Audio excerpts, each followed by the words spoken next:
কি লাগবে? ওই এই দাঁড়া। মা এই দেখো আমি বোন নিয়ে আসছি। কি রে, কই থেকে নিয়ে আসছস? মা চুরি করে নিয়ে আসছি। ভালো করছস বাবা, খিদাও অনেক লাগছে, আয় এখানে বস। মা আরে বাবা, মা আজকে অনেক বড় দান মারছি। শুনো মা, আজকে চুরি করার জন্য ট্রেনে উঠছিলাম, হঠাৎ একটা লোক আমাকে দেখে ফেলে। আমি কি করছি জানো? লোকটাকে চলন্ত ট্রেন থেকেই ফেলে দিছি। আরে বাবা তোর কোথাও লাগেনি তো? না না না না মা, আমার কোথাও লাগে নাই। মা এখন থেকে আমাদের টাকা পয়সার কোনো অভাবই থাকবে না, সব অভাব দূর হয়ে যাবে।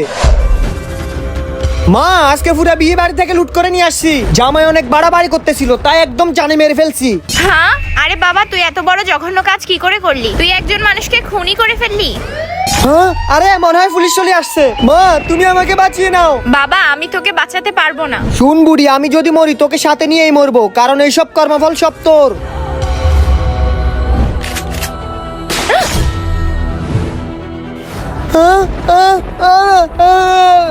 মায়ের শিক্ষা হচ্ছে সবচেয়ে বড় শিক্ষা। যাদের মা আছে তারা কমেন্টে আলহামদুলিল্লাহ লিখে।